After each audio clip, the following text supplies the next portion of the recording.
Bueno, estamos con el doctor Jorge Sánchez. Doctor, muchas gracias por su tiempo. Por la invitación. Me gustaría que nos cuente cómo fue todo el proceso esto de tener hoy una diplomatura en cannabis medicinal. Creo que tenemos que poner un contexto histórico y voy a referirme al 2015. Yo tengo un trabajo profesional que es atención de chicos drogodependientes en un equipo interdisciplinario en la Fundación Intiguasi. Y nosotros atendemos una demanda de una población de 15 años hasta 60 años, pero estos policonsumidores, que son consumidores adictos muy complicados con el tema del consumo problemático, y llamamos policonsumidores porque consumen alcohol, nicotina, psicofármacos, marihuana, cocaína, LSD, fármacos, psicofármacos, así que realmente están muy complicados. Y tenemos una población etaria de entre los 15, 17, 23 años hasta los 38, que a pesar de los tratamientos que venían realizando y hacer en diferentes instituciones, tenían procesos de recaída, es decir, que no podían mantener la abstinencia. Entonces, en ese contexto, nosotros digo, bueno, este grupo, ¿qué hacemos con este grupo de pacientes? Tuve la oportunidad de visitar otros centros, otros lugares, en otros lugares, y la verdad que en otros países hay centros de consumo prolongado, es decir, centro de consumo controlado. El Estado el que le brinda el control médico asistencial, con médico y paramédico, y le provee la sustancia. Es decir, cosa que a mí me llamó la atención, digo, ¿cómo es posible que...? Pero estamos muy lejos de eso. Entonces me interioricé cómo trabaja un equipo disciplinario y también estaban trabajando en un programa que está instalado en el mundo entero, pero no se lo aplica generalmente en todos los países, que es la reducción de daño. Es decir, un programa para aquellos pacientes adictos que realmente no pueden realmente dejar el consumo. Entonces lo ponen en un programa que no es la abstinencia total, sino que reducen el consumo. Y estaban utilizando cannabis. Me llamó la atención, digo, pero ¿por qué cannabis si nosotros tenemos un problema con el uso recreativo de cannabis? Claro, lo que estaban utilizando es cannabis medicinal. Claro.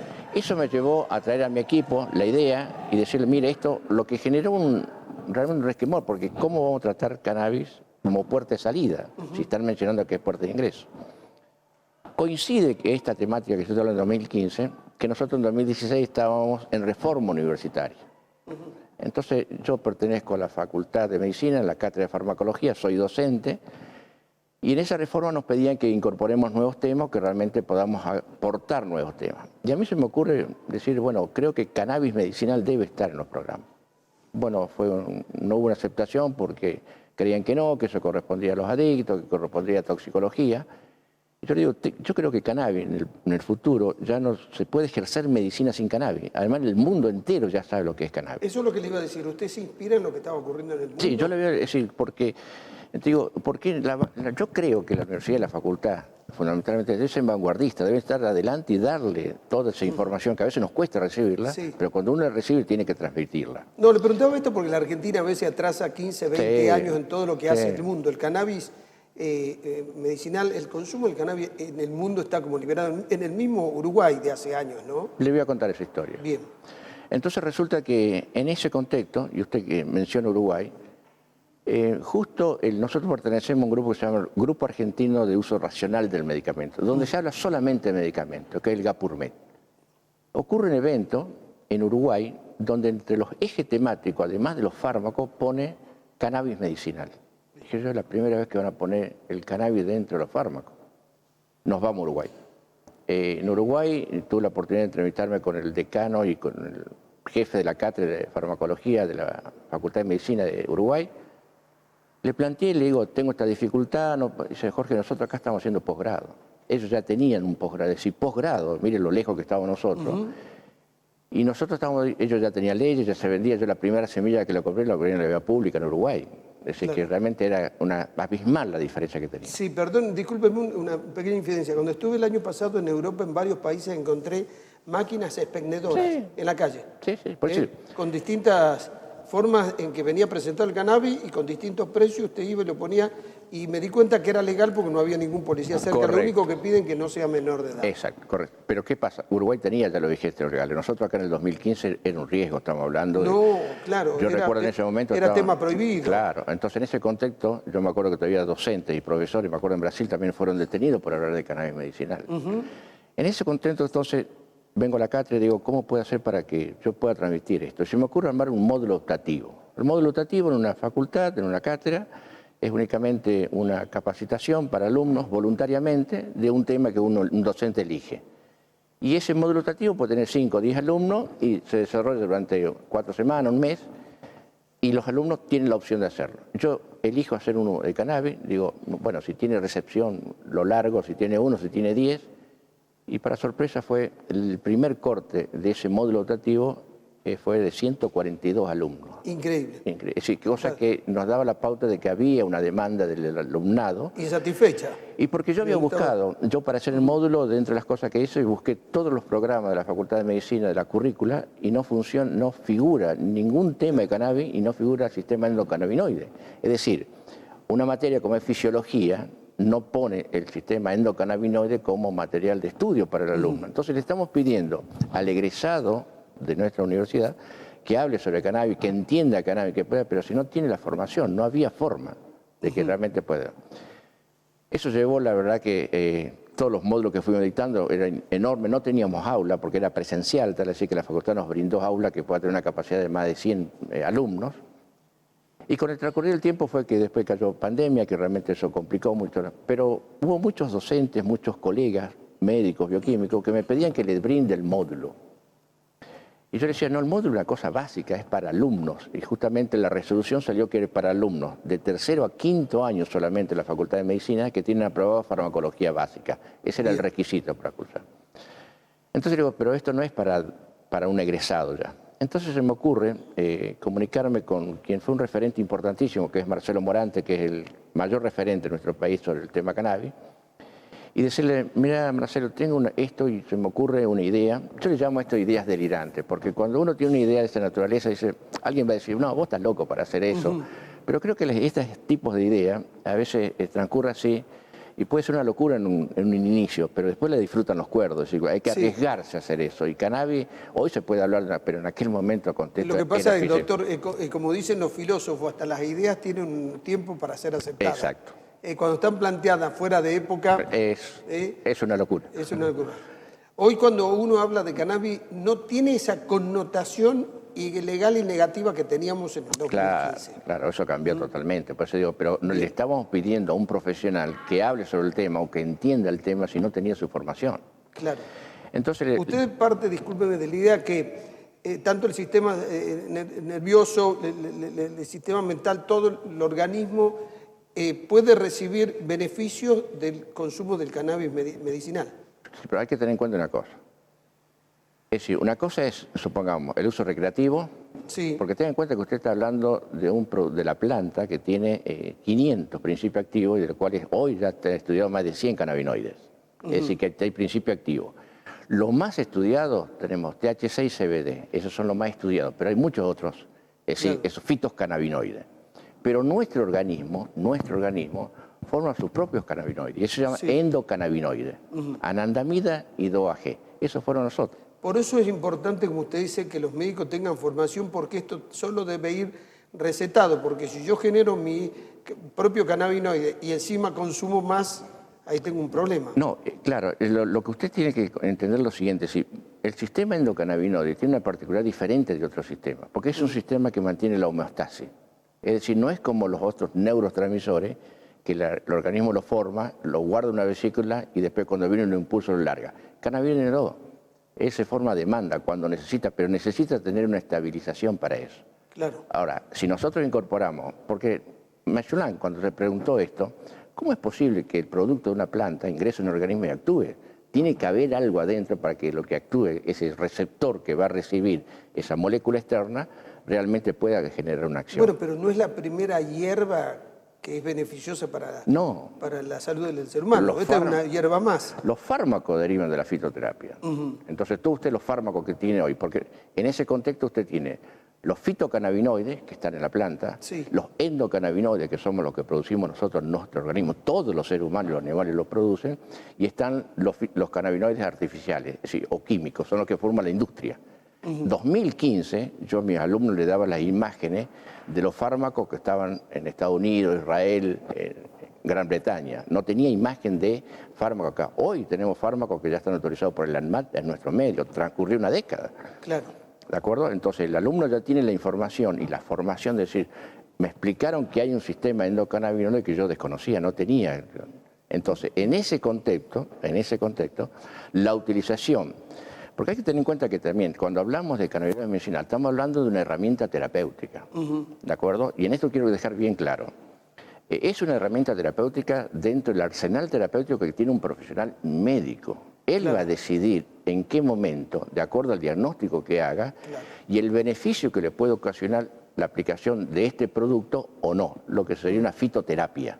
Bien.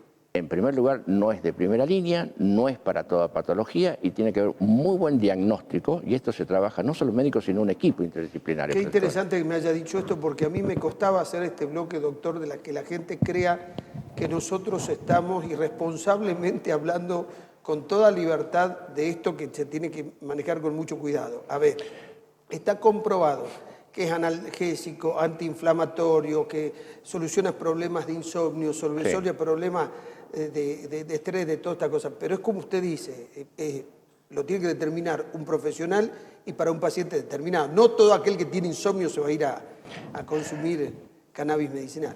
Planteamos, supongamos, la patología de insomnio. Usted el insomnio tiene que hacer un buen diagnóstico de cuál es la causa que produce. Claro. No buscar en que una sustancia química, tan solo farmacológica o fitoterapia, le va a solucionar el problema de insomnio. Insomnio es una patología seria para algunos. Claro. Y eso lo planteamos nosotros, nuestros pacientes adictos, tienen esto que usted acaba de mencionar, problemas serios, pero son ejes. Claro. La ansiedad, la depresión, los trastornos de sueño. Eso tienen los pacientes adictos, claro, por el consumo problemático. Sí, y doctor, el otro tema es que ya está comprobado que en casos de Alzheimer, Parkinson, los casos de autismo han tenido resultados positivos. Sí, a ver, esto es lo que se da de la evidencia, que realmente estamos estudiando el tema y realmente los casos son importantes. Es decir, yo recuerdo cuando estudiaba el caso del primer, me acuerdo del aceite de Charlotte, cuando apareció y que era muy difícil incorporarlo y tenía mucho costo y el ANMAT tenía que aprobar, porque fue la epilepsia refractaria, es decir, de esa niñita que tenía 300 convulsiones por semana. Y cuando le administran el cannabis, que en esto fue fabuloso también la autorización de un médico psiquiatra que se animó a que este producto vegetal, de origen vegetal, se administrara a una menor. Claro. Y disminuyó de las 300 convulsiones a 5 por semana. Eso da una calidad de vida enorme, no solo para la niña, sino que realmente para toda la familia. Claro. Entonces, hay patologías, y en primer lugar tiene que saber que el médico debe seleccionar, y esto vamos llegando al tema que usted me plantea y por qué estamos acá, que es la diplomatura. Entonces, en este contexto, cuando usted plantea todo este recorrido que venimos haciendo, se me ocurre hacerle, digo, bueno, ¿cómo hacemos la capacitación a los profesionales? Y no solo a los médicos. Acá estamos hablando de un profesional, acá en la diplomatura tenemos inscripto. Perdón, los que van a la diplomatura son todos profesionales. Sí, porque es posgrado. Porque es posgrado. Pero ahí le puede ir un médico y un psiquiatra. Es que el médico psiquiatra es médico en realidad. También acá lo que varía, especialidad, claro, tiene razón. Lo que varía acá es que nosotros sentados en ese aula virtual donde tenemos, hay médicos, hay farmacéuticos, hay bioquímicos, hay abogados, es decir, que realmente sí, tienen todo un heterogéneo grupo que están esperando. Y creemos que hay otras cosas que usted mencionó, un tema fundamental en cannabis, que es el dolor. En esto hay dos cosas que me parece importante destacar. Yo creo que esto también, la diplomatura, es muy interesante para los licenciados en enfermería y fundamentalmente la kinesiología, porque cumplen un rol muy importante, porque cuando un médico va a recetar cannabis medicinal, va a tener que elegir la molécula, el genotipo ideal. No es solamente cualquier molécula, va a tener que elegir dentro de los genotipos que hay, decirle a quien va a preparar el producto, que tenga calidad, que tenga eficacia, que tenga seguridad y que tenga el control de la cromatografía de los principios activos que tiene. No es cualquier tipo de aceite que va a tomar. Claro, porque usted lo que está diciendo es, no es lo mismo un paciente que tiene un problema neurológico que uno que está afectado en el sistema nervioso central o en el sistema... El diagnóstico, el médico debe hacer el diagnóstico, los diagnósticos diferenciales. Bien. Y en primer lugar descartar los pacientes que no deberían consumir cannabis. Ah, qué interesante. ¿Por qué? Es decir... Porque me gustaría que profundice en eso. Sí. Porque me parece el mensaje muy fuerte. ¿Usted puede determinar quiénes no pueden consumir? No sería aconsejable que se haga con cannabis. Si usted viene a un paciente y me consulta, yo hago un examen clínico exhaustivo y le pido los análisis correspondientes para confirmar el diagnóstico. Hay tres cosas básicas que va a tener que tener este paciente. En primer lugar, un electrocardiograma, además de los análisis, es decir, electrocardiograma. Claro. Si tiene patología cardiovascular y fundamentalmente arritmia, no es paciente para cannabis. Claro. Lo descartamos, es decir, esto no es para usted. Usted tiene arritmia, no puede. No puede. Ahora, si yo le digo en el perfil y le pido un hepatograma y veo cómo está la enzima, las enzimas hepáticas, que es donde se va a ir a biotransformar la molécula, y hay una alteración por diferentes causas, usted no es para cannabis. Claro. Y si tiene una patología psiquiátrica también, tampoco sería indicado, salvo que el médico psiquiátrico colabore y diga, bueno, sí, nosotros estamos dando esta medicación, pero podemos colaborar con esto. Bueno, vamos a tener que tener mucho cuidado con respecto a eso. Y la otra cosa, que déjeme terminar ahí, paciente que es consumidor de droga. ¿De acuerdo? En eso esos parámetros hay que tenerlos muy en cuenta y muy cuidado. Sí. Y segundo, yo le decía, la licenciada de enfermería, porque cuando uno prescribe cannabis tiene que haber alguien familiar o cosa que esté colaborando en la administración. Es decir, no le podemos dar cannabis a una persona anciana porque también tiene efectos colaterales como lo tiene cualquier producto farmacológico. Claro. Entonces no es cualquier, yo voy a tomar porque mi vecino toma, porque no, cuidado, que cannabis tiene su efecto. Es decir. Sí, y usted lo sabe bien como profesional de la salud, o sea, las personas mayores, así como los niños cuando se está desarrollando la red cerebral, hay que tener mucho cuidado con aquello que se les suministra, ¿no? Y lo tenemos con los fármacos. Es decir, con los fármacos sabemos que los niños tienen un metabolismo insuficiente todavía, están en desarrollo, el sistema nervioso tras los 25 años todavía se está desarrollando, por eso es que afecta el uso recreativo. Cuando uno escucha el cannabis no hace nada, no, cuidado con el uso recreativo, a estos chicos les afecta la memoria. Sí. Y realmente tienen serios, por eso que decaen en el ámbito educativo. Porque lo que usted acaba de decir está demostrado y el mundo se alarmó viendo los resultados sobre la memoria, sobre jóvenes que tienen alto consumo, sobre las personas mayores. No, nosotros lo tenemos estudiado en nuestro centro, nosotros atendemos chicos con problemas de consumo. Ahora, vemos lo siguiente, tienen problemas de memoria corta, eso es lo que les está fallando. Claro. Lo abstracto, no pueden hacer el ejercicio matemático que les cuesta, pero nosotros vemos también que si nosotros lo ponemos en un programa de deshabituación, desintoxicación, disminuye el consumo y se aleja el consumo, y lo ejercitamos en la lectoescritura, en la práctica oral, el chico vuelve otra vez, es decir, puede tener la capacidad de recuperar, pero tiene que estar en un programa terapéutico. Doctor, pensando en los que nos están viendo, alguien que llegue y le dice, mire, necesito que me recomiende cannabis porque tengo problemas de insomnio, lo que fuese, no es que el paciente lo pide, es el médico el que después de hacer un estudio va a determinar si ese paciente puede consumir el cannabis medicinal. Tengo que responderle que el paciente puede pedir, ¿de acuerdo? La autoridad la debe tener el profesional médico. El paciente puede pedir, puede querer, puede desear lo que él quiere y es su paciente.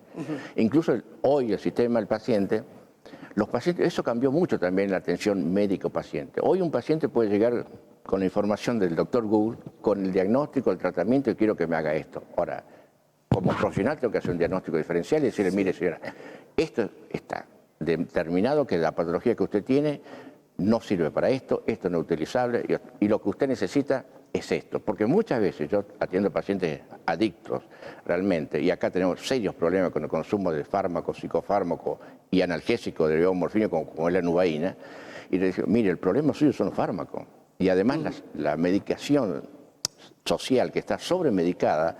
La sociedad cree que muchas de las patologías se solucionan con algo químico o con algo mágico, que el cannabis, no, señora, mire, el cannabis no es para todo, tiene una indicación precisa, tiene alguien que no la debe consumir y tiene que tener un control y un acompañamiento. En esto quiero ser claro también con respecto al profesional médico. No tiene que estar de acuerdo sí o no, lo que tiene que acompañar y tiene que escuchar a dos integrantes más de esa cosa. En primer lugar, a las madres que tienen el problema, a lo mejor de un chiquito con epilepsia refractaria, que no responde a los medicamentos que están recibiendo. Los tradicionales. Segundo. Y segundo, ¿quién es el cultivador? Es decir, el cultivador que tiene la genética de la planta, sabe lo que está cultivando. A ese sí hay que pedirle, listo, cultivá, inscribite el ReproCan, hacete las cortas legales, pero dame la cromatografía del producto que estás por producir. Claro. Eso es cosas básicas. Eso en la diplomatura va a tener una diferencia notable. Este grupo de... Porque estamos haciendo el segundo corte, ya, es decir, viene el primero, termina el primero y viene el segundo corte. Ya, en eso estamos en esta inscripción, que comienza en junio. Entonces ya tenemos una gran demanda de pedidos para inscripción e inscriptos para esta segunda diplomatura, porque estos profesionales van a tener la capacidad de discernir realmente aquellos que no tuvieron formación, ahora saber de qué se trata y qué es lo que pueden transmitir con su conocimiento a la población en general. Bien, doctor Jorge Sánchez, muy explícito, me encantó que haya venido a explicarnos todo esto. Bueno, muchas gracias por la invitación y creo que eso hace la actividad académica de nosotros como docentes universitarios. Yo creo que el docente es la docencia en el aula, creo que la investigación también es importante, por eso le mandé un trabajo que hicimos nosotros con respecto a los alumnos que hicimos en la Facultad de Medicina y el número es alarmante. Tiene un 82% de falta de conocimiento en los alumnos de la universidad, de la Facultad de Medicina. Eso es preocupante. Bueno, lo están corrigiendo. Y esto, claro, pero lo que pasa es que el porcentaje de 20 y 30 es por la capacitación que nosotros estamos dando. No hay otra actividad. Claro. Y lo otro se llama extensión universitaria, que es lo que usted está haciendo y colaborando. Darnos la oportunidad para que nosotros lleguemos a un lugar donde no llegamos desde el aula. Yo de aquí estoy haciendo a lo mejor, entre comillas, un poco de docencia para gente que está sentada en el living de su casa. Bien, doctor, muchas gracias. No, gracias a usted por la invitación. Ya volvemos.